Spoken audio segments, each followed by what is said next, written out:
Ремонт раздаточной коробки Isuzu Elf без пониженной передачи.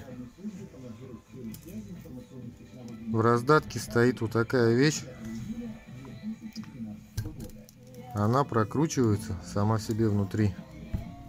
Из-за этого нет полного привода. Передний мост не буксует.